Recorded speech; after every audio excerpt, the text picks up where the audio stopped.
Hermanos, es un privilegio estar con ustedes. De hecho, estaba yo mencionándoles en el culto de inglés que la primera vez que yo tuve el honor de estar en Getsemaní tenía 24 años, hace un par de años de eso, ¿verdad? Y ahí es donde se deben de reír, ¿verdad, hermanos? Tengo que pausarles y saber cuándo tienen que reírse. Obviamente no fue hace un par de años, ya fueron muchos años de ese tiempo, pero me gozo el poder estar con ustedes. ¿Por qué? Porque sé que el Señor está haciendo cosas grandes con el pueblo de Él, donde quiera que se esté congregando el día de hoy.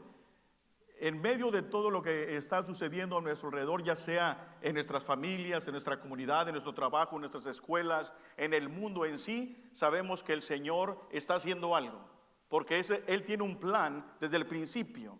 Y cuando ahorita estamos enfocándonos ya hacia el día de la Pascua, el día de la resurrección del Señor, estamos preparándonos y las iglesias y a veces gente tiene la tendencia a decir: en estos 40 días de jornada voy a dejar de comer postre, o me voy a poner a dieta, o voy a dejar de comer o tomar refrescos. A mí no me ha funcionado nada de eso, como ustedes pueden ver. Entonces el Señor puso en mi corazón que en estos 40 días, en vez de quitarme algo, voy a agregar algo. O sea, no de comida, sino voy a agregar algo. Y es lo que lo estoy desafiando a usted en esta mañana, que agregues mejor. Si no has tenido un devocional todos los días, di: estos 40 días voy a tener un devocional, voy a tener un tiempo a solas con el Señor, voy a empezar a ir a los miércoles al estudio, voy a llegar temprano a la iglesia, qué sé yo. Ustedes saben, algo positivo en vez de quitar, aumentar algo durante estos 40 días que estamos reflexionando y meditando en el día de resurrección. De hecho, les digo que en el año 2030 vamos a tener nuestro mundial nosotros los cristianos. ¿Por qué? Porque es donde se cumplen 2000 años del día que Cristo vino a este mundo, porque sí hubo un hombre por el nombre de Jesús y murió en una cruz por ti y por mí y resucitó. Estos van a ser 2000 años en el 2030, para que empieces ya a prepararte mentalmente en oración, agradecidos al Señor, porque tu Dios es un Dios vivo, amén. Getsemaní está ahorita lanzando la serie titulada Cuando el amor habla. Una serie hermosa, ¿por qué? Porque habla acerca de las últimas palabras de Jesús. Las últimas palabras que Jesús pronunció en la cruz, sus últimas palabras, cada una de ellas obviamente es corta, a veces es más grande, pero es simple, pero sin embargo abundantemente profundas. Y he titulado en la exposición de esta mañana: el primer llanto o el primer grito de la cruz. Hoy comenzamos con la declaración: Padre, perdónalos porque no saben lo que hacen. Perdónalos, Señor, porque no saben lo que hacen.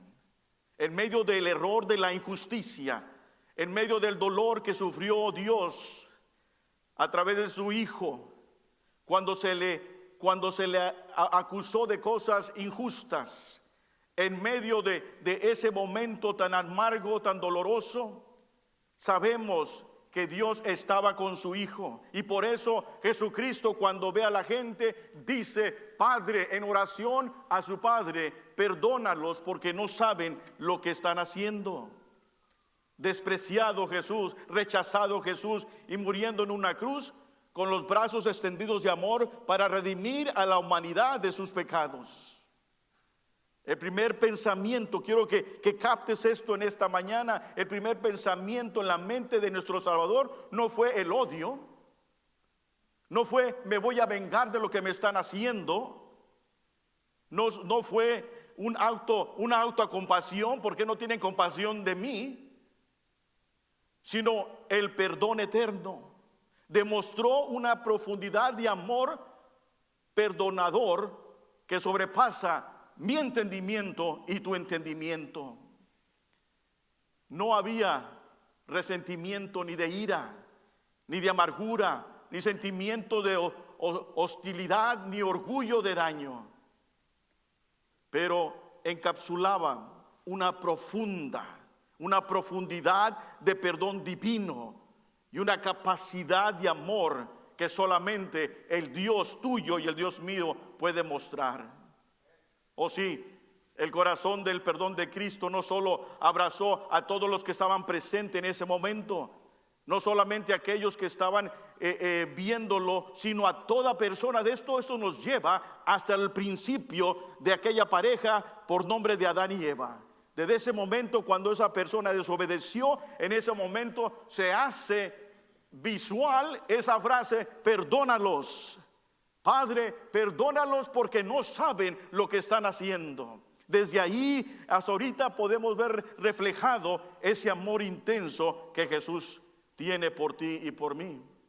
Pero quiero que sepas, amigo, que estás aquí en esta mañana, hermano en Cristo, esto no fue un trágico accidente. Esto no tomó a Dios de sorpresa. Dios no dijo: ¿qué está pasando? ¿Por qué están actuando así con mi hijo? Todo esto era parte del plan divino del Señor. El perdón estaba en el corazón del Padre, que planeó la muerte sacrificial del Señor Jesús desde antes de que comenzara el tiempo, antes de que se creara todos los espacios, todo este mundo. El Señor tenía ya en plan que iba a mandar a su Hijo. ¿Para qué? Para que perdonara tus fallas, mis fallas, para que mostrara una compasión de amor. Porque de tal manera amó Dios, ¿a quién? A Sergio, a María, a Giovanni, a Priscila, a Saraí, que dio a su único hijo, para que todo aquel que en él crea, que dice la palabra, no se pierda, mas tenga vida eterna. El amor que brota del corazón del Padre y la sangre que brotó en el cuerpo del Salvador fue una demostración del perdón divino y del amor divino. De modo que todos los que creen en su nombre son perdonados para siempre. Escúchame bien, iglesia, para siempre. El Señor tiene la habilidad de perdonar tus fallas, tus pecados, y Él decide olvidarlas. Lamentablemente el ser humano no es así. Tú me la haces, yo me la cobro. Tú me la haces, te perdono, pero no te olvido. Ya sé dónde vas, ya sé cómo hueles. Pero nos vinimos y decimos que somos personas que amamos al Señor. Cuando el Señor nos da el ejemplo que debemos de amar a nuestros enemigos. ¿Cómo puede una persona realmente amar a un enemigo? ¿Tú sabes la respuesta? Porque si la sabes tienes que compartírmela. Es difícil como ser humanos amar a tu enemigo, pero el Señor nos dice claramente que Él mandó a Cristo Jesús para mostrar que un amor eterno. La primera de las 7 frases dichas por Jesús desde la cruz tiene que ver con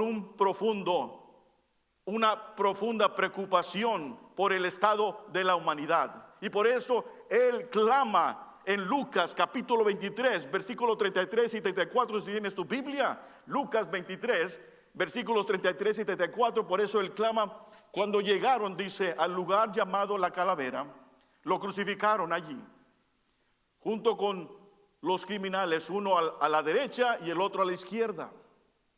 Versículo 34.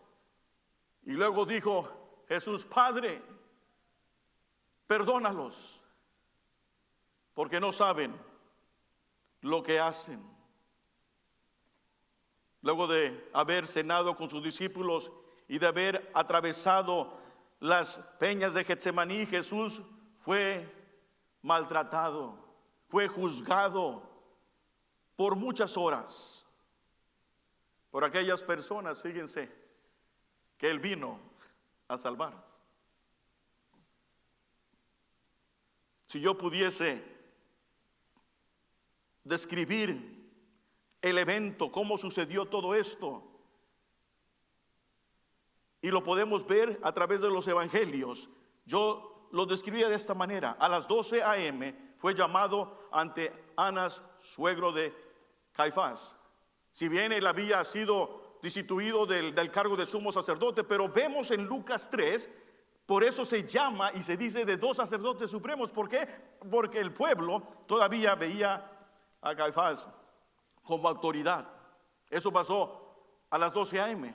Entre las 12 a.m. y las 4 fue llevado a casa de Caifás, donde tuvo que comparecer ante, los principales de Sanedrín. Y luego dice que aproximadamente como eso de las 4 a.m. fue llevado ante el Sanedrín en el consejo oficial. Sucesivamente después a las 5 a.m. fue llevado ante Pilato. Y después a las 6 fue llevado ante Herodes. Y por último, y por segunda vez a las 6 a.m. fue llevado a Pilato y expuesto a la multitud. Quiero que escuches algo importante.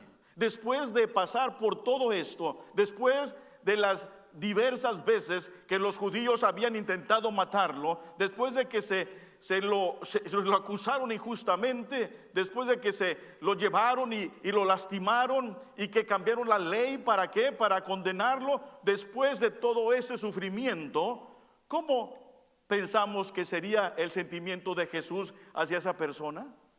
¿Cómo creen ustedes que era el pensamiento de Jesús después de experimentar todo eso hacia esas personas que estaban enfrente? Yo te digo una cosa, si fuera yo, tuviera coraje. Si fuera yo como ser humano, estaría enojado.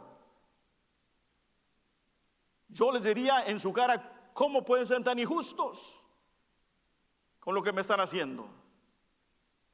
Pero ¿cuál fue la postura vía ejemplar que nos da Jesucristo en ese momento? ¿Te has puesto a pensar? En ese momento, claramente, lo que estaba en la mente de nuestro Señor Jesucristo no era vengarse. Él era un Dios tranquilo, en forma de hombre. Y aunque sabía que tenía que sufrir, estaba dispuesto a hacerlo todo. ¿Para qué? Para salvarnos. Él nunca sintió odio, nunca rencor hacia las personas, sino que siempre tuvo una mirada de misericordia para con aquellos que lo estaban dañando.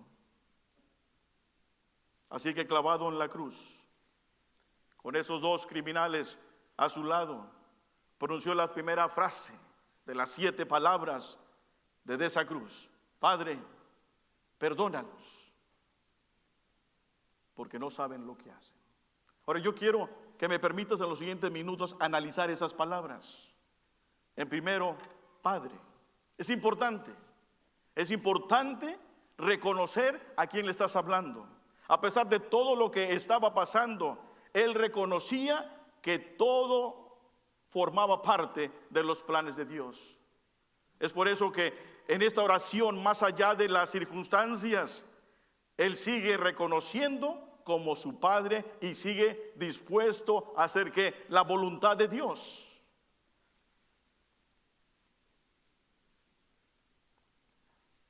Yo sé, hermanos y amigos, que cuando uno está pasando por una tragedia, cuando uno está pasando por una prueba difícil, es difícil glorificar al Padre. Cuando yo me enojo y mis hijos están aquí, mi esposa de testigos y mi sobrina, no puedo glorificar al Padre porque estoy enojado. Yo no estoy diciendo que tú no te debes de enojar con Dios. Eso es muy normal, que la gente cuando pasa por una tragedia, una circunstancia difícil, se enoja con Dios y dice: Señor, no tiene sentido. Yo le he dicho a veces, ¿cómo se te ocurre permitir esto, Dios? Digo yo, ¿cómo puede ser que esto me esté pasando a mí, Señor? Y empiezo a tener un diálogo enojado con el Señor.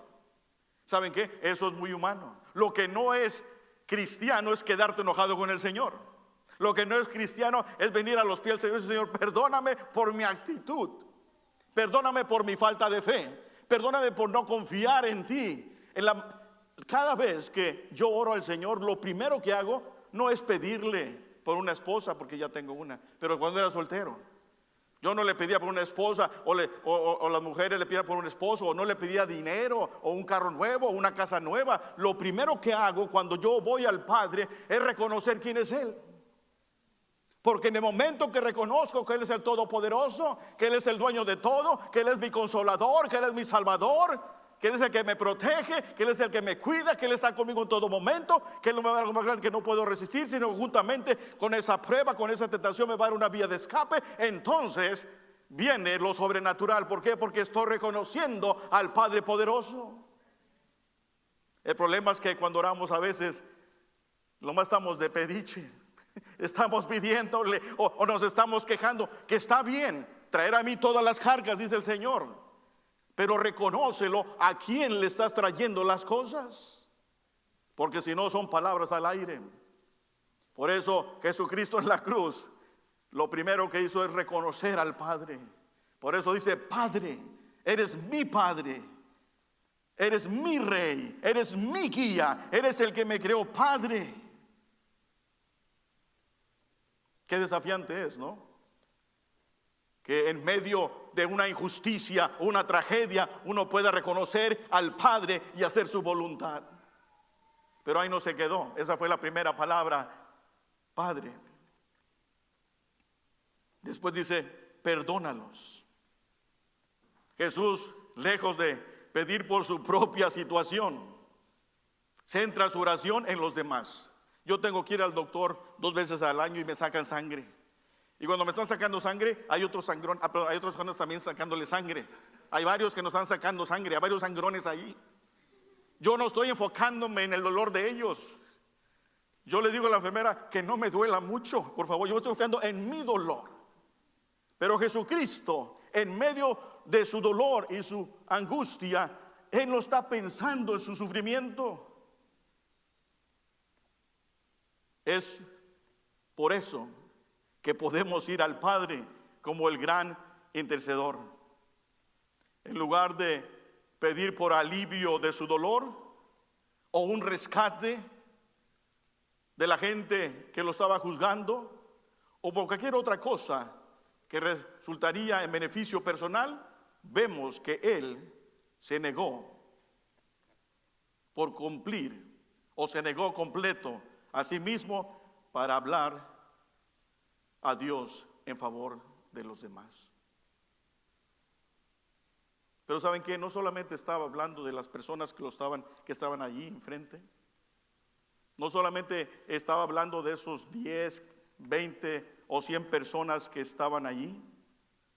A pesar de todo, nuestro Señor, tu Dios, te ama tanto que Él nos estaba hablando a nosotros. Hoy en día, Dios te está viendo a ti. Y cuando a veces estamos actuando como no debemos, Dios sigue diciendo, Jesucristo intercediendo: perdónalos, porque no saben, Padre, lo que están haciendo. Perdónalos, Señor. Por eso el Señor no ha venido todavía, porque está dando oportunidad para que podamos confesar nuestros pecados y ser perdonados y limpiados completamente. Y sus últimas palabras fueron: porque no saben lo que hacen.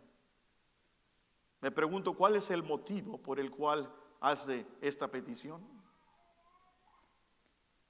La necesidad humana.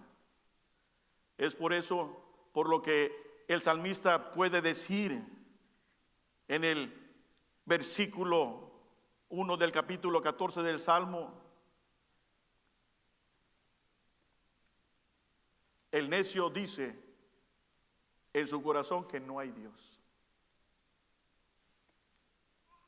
¿Cuánta gente el día de hoy te dice: no hay Dios? Eso es mentira.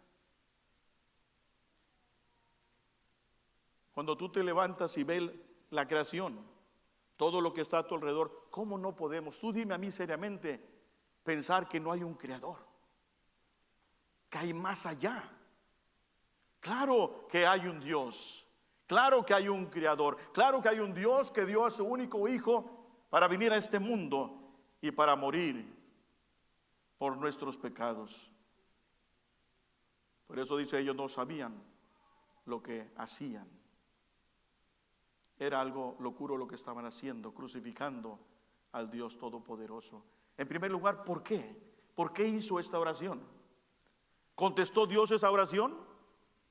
Qué bueno que me pregunte, iglesia. Me gusta cuando la iglesia pregunta, porque le voy a contestar. Una oración respondida por Dios. Cuando analizamos este pasaje tenemos a pensar de que Jesús estaba orando simplemente para aquellos 2, 3, 20, quizás 100 personas que participaron en su arresto y después en la muerte.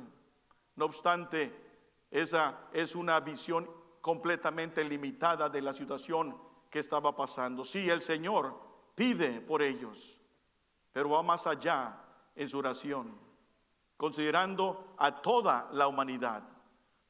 Todos somos necios, todos hemos pecado, dice Romanos 3:23, por cuanto todos pecamos y estamos destituidos, apartados del Señor, pero fiel es Él que perdona todos tus pecados. Él tiene la habilidad de perdonarte y Él decide olvidarte. ¿Tú me la haces? Yo me desquito. Ay, pero soy cristiano. Entonces tú me la haces, yo te perdono, pero no te olvido. Ya sé cómo vienes, ahí viene, córrele, vámonos para acá, ni en pintura, papito. Pero Dios mismo decide perdonarte y también olvidar lo que hiciste. Ese es el Dios que tú y yo tenemos en este día. Ese es el Dios que dice, ven a mí, confía en mí, porque lo que yo quiero es lo mejor para ti. De hecho, se lo voy a decir al profeta Jeremías, que tengo planes buenos para ti, no para dañarte, sino para prosperar tu vida. Si confías plenamente en mí. A pesar de las evidencias que tenemos en la existencia de Dios y de sus bondades, todos los rechazamos o nos alejamos de Él y dudamos que hay un Dios todopoderoso. Esas son las trampas del adversario. La situación cambió por completo con esta oración. Qué bueno que Jesús hizo esta oración. Él, al ser uno con el Padre, siempre pide conforme a su voluntad, por lo que todo lo que pide le concede el Padre. Por lo tanto, tenemos que ver la respuesta de Dios a esta oración en algún lado. Algo tuvo que haber sucedido. Dios tuvo que pedir y ver respuesta, porque la palabra dice que cuando uno ora al Señor, Dios ¿qué hace? Responde. Mateo capítulo 7 de 7 al 11, para que después lo estudies. El Señor contesta tus oraciones. A veces nos dice sí, afirmativamente, y ahí andamos todos bien chiflados, bien contentos. No, hombre, el Señor me bendijo, me compró un carrazo que Él sabía, ay, cómo me quiere el Señor. Le hablas a tu abuelita, a tu tío, a tu tía, a todo el mundo le avisas que Dios contestó esa oración. Pero luego Dios te contesta con un no. Pero, ¿qué pasó, Señor? O sea, ¿cómo que un no? Íbamos bien, Señor, íbamos bien tú y yo. ¿Qué está pasando? Porque el no nos gusta a nadie. Y luego te contesta con una espera. Dices, no, estamos en Estados Unidos, Señor. El tiempo es dinero. O me das un sí o me das una, pero no me digas que te espere. La realidad es que el Señor siempre contesta la oración. Y sabes que de acuerdo a Mateo 7 dice que si Él alimenta a las aves, ¿cuánto más va a alimentar a su creación, a sus hijos, que fuimos hechos a su imagen y semejanza? O sea, Dios contesta a veces dándonos más de lo que le pedimos. Ese es el Dios, iglesia Getsemaní, amigo que me escucha, que tú tienes el día de hoy. Un Dios que da con compasión. La muerte en sí fue la contestación de esa oración. Cuando Él murió, fue un sacrificio agradable a Dios para el perdón de nosotros o de nuestros pecados, de manera que cualquiera que crea en Él para salvación, habiendo nacido de nuevo, puede llegar a alcanzar ese perdón, porque Jesús oró esa oración. ¿Y qué fue lo que pasó? A partir de la muerte de nuestro Señor Jesucristo, hay esperanza para todo aquel que ponga su fe en Cristo.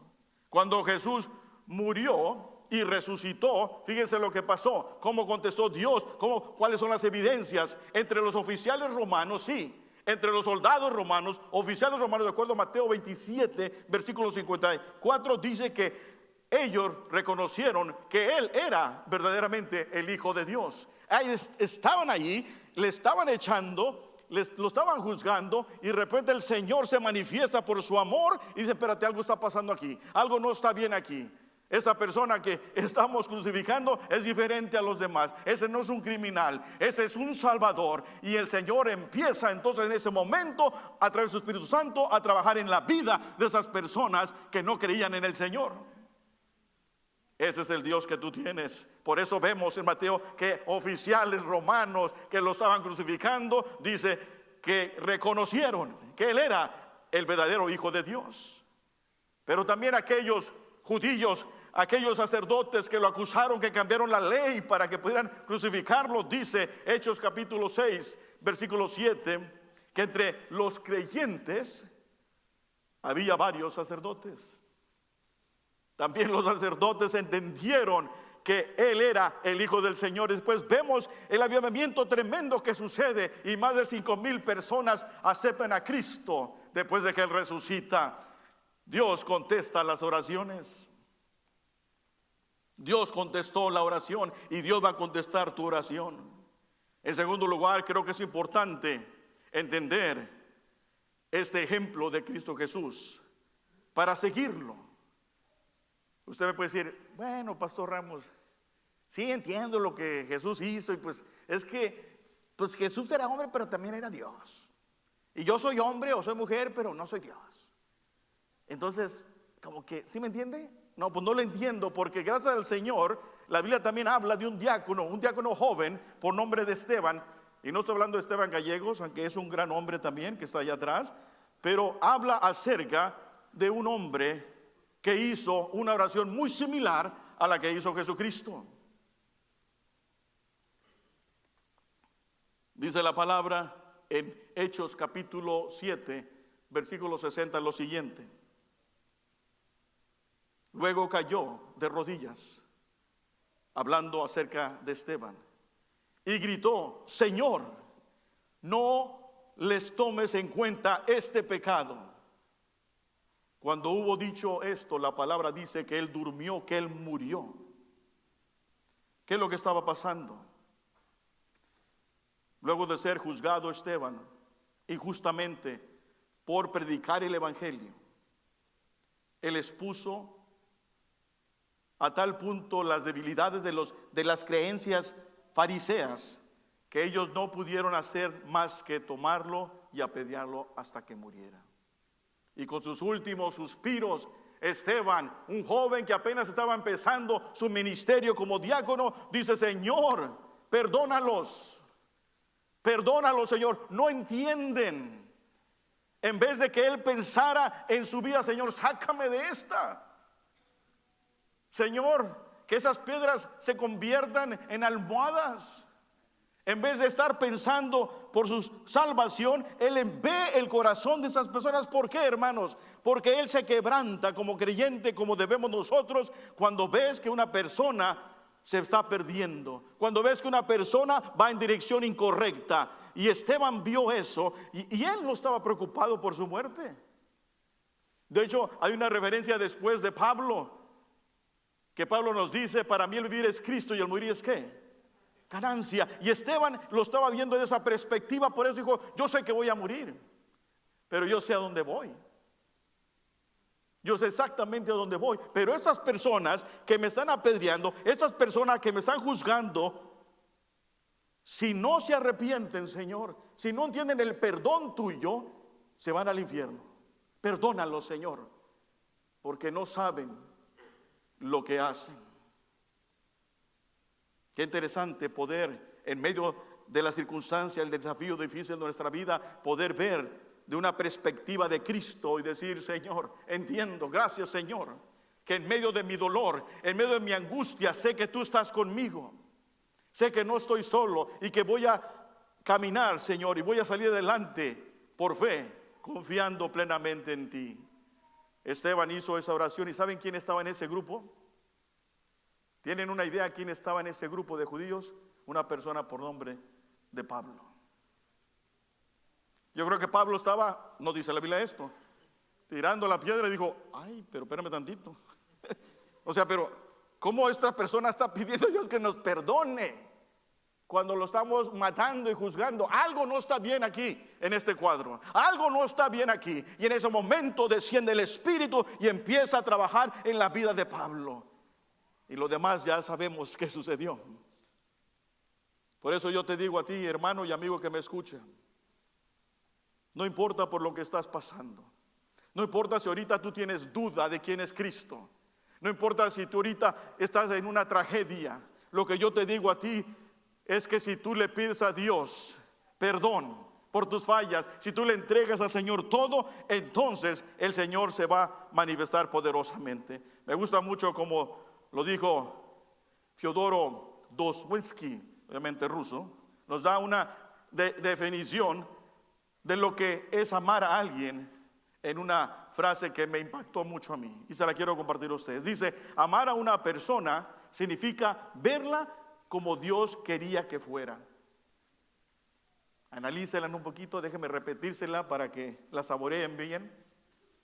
Amar a una persona significa verla como Dios quería que fuera. No tenemos que ver a las personas a través de la maldad de sus acciones, sino que debemos pensar en ellas de la manera en que Dios les había creado para que tuvieran una perfecta comunión con Él después de que se arrepienten. Cuando tú tomas esa perspectiva y dices: esta persona está actuando mal, esa persona no está actuando bien, pero ¿sabes qué, Señor? Yo voy a tratar de verla como tú la formaste. Tú la formaste para bien, porque Dios no forma a nadie para mal. Dios no va a crear personas malas. Eso no está en el género del Señor, porque Dios es amor. En el momento que entendemos que podemos amar a la gente, por eso dice: amar a tus enemigos. ¿Cómo puedes amar a tus enemigos? Viendo de la perspectiva de Dios, entendiendo quién es Dios y por qué formó Dios a la humanidad.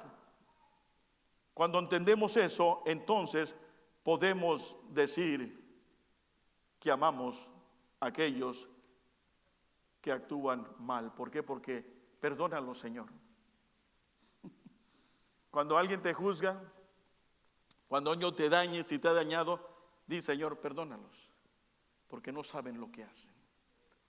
Porque si esa persona sabe lo que estaba haciendo, no te hubiera dañado, porque tú eres una creación del Señor. Perdónalos, Señor, porque no saben lo que están haciendo.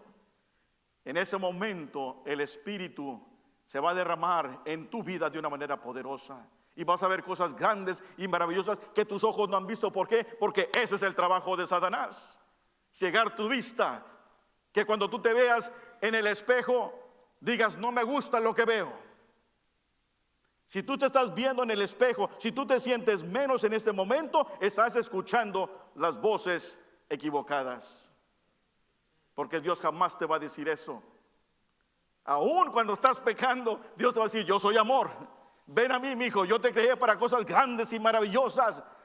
Ven a mí, confiesa tus pecados para que yo te pueda quitar esa carga que tienes el día de hoy y puedes ser libre en mi nombre, porque así te creé, para que fueras libre. Entonces, los cristianos por eso somos embajadores. El embajador nunca va con la cabeza agachada ni con la cola por medio, porque representa algo de suma y vital importancia. Tú representas al Rey de Reyes y Señor de Señores, hermanos.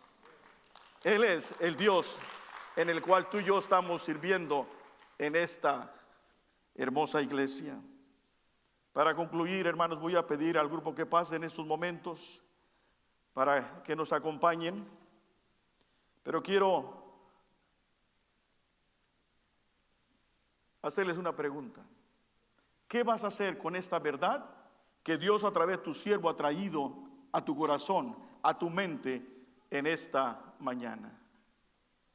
Yo quiero que esta frase dicha por Jesús nos lleve a la adoración de su nombre por tan sublime amor, y que también nos lleve a la acción para que nosotros podamos mostrar ese mismo amor para con todo aquel que se está perdiendo. Que Dios siga quebrantando, hermano y amigo, tu corazón cuando ves a una persona, a un amigo, a un hermano, a tu esposa, a tu esposo, a tu tío, a tu abuelo, a tu madre, a tu padre, que se está perdiendo.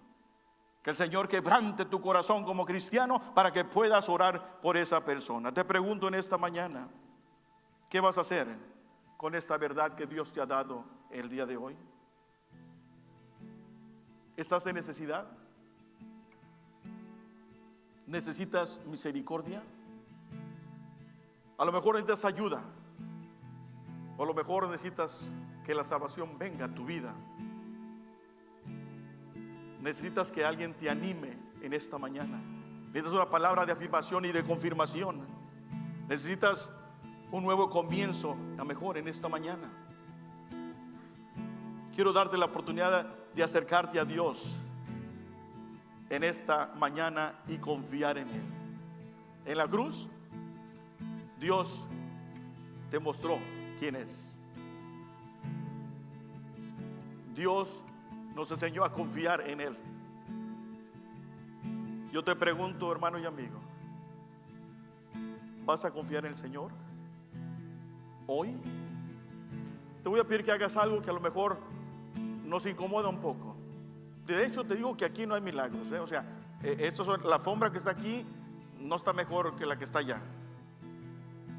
Pero una cosa sí sé, que cuando tú haces una acción, un acto públicamente, reconociendo al Padre, reconociendo a quién le vas a pedir, entonces se empieza a manifestar su presencia en tu vida. Voy a pedir que te pongas en pie en esta mañana y que confíes en Dios, en lo que estés pasando. No en mí, yo no entiendo ni sé todo lo que estás pasando, pero Él sí. Y si tú tienes fe, voy a pedir que pases en este momento y te hinques y traigas cuentas con el Señor. En este momento, rápidamente. No esperes que pase uno, pase el uno. Dios habló a tu corazón. Tú sabes si Dios habló a tu corazón. Tú sabes si hay cosas que tienes que traer. Déjate al Señor, confía en el Señor. Hoy es el día de confiar en el Señor. Confíale a Él.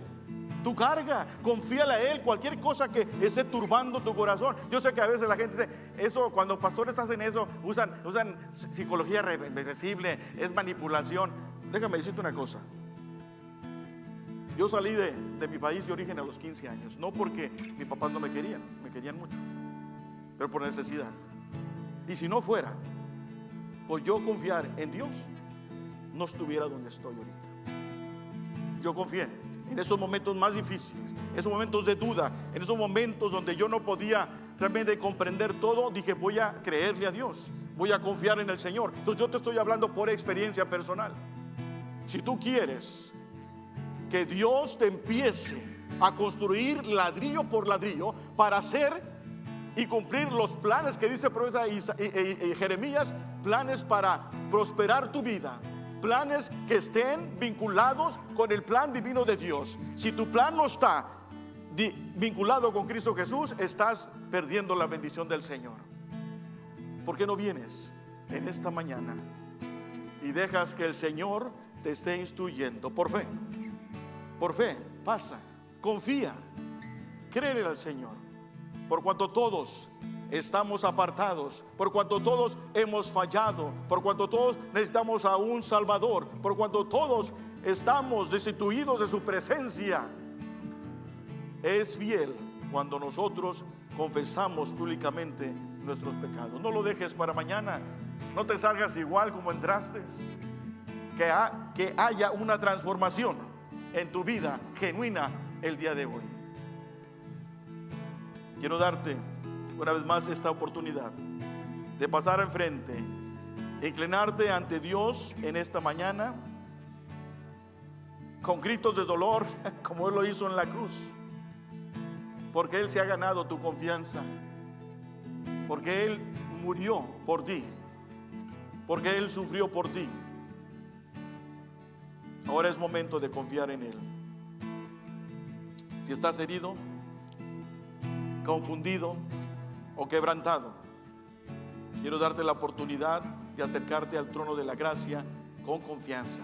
Ven con confianza, ven creyendo, no tengas miedo. Si estás cansado de estar constantemente luchando con Dios, ven y ríndete a Él, y Él te dará la vida que tanto necesitas. Él está listo. ¿Estás tú listo?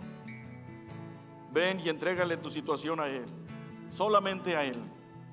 Ven, entrega tu vida y tu alma a Dios. Él está listo para conocerte. Puedes confiar en Él. ¿Vendrás? Hola a todos, nos da mucha alegría que nos ha invitado a estar en su hogar hoy y los esperemos verlos en persona la próxima semana. Y para que ustedes estén al tanto por todo lo que sucede en nuestra iglesia, por favor visite atgethsemane.org y los veremos a la próxima.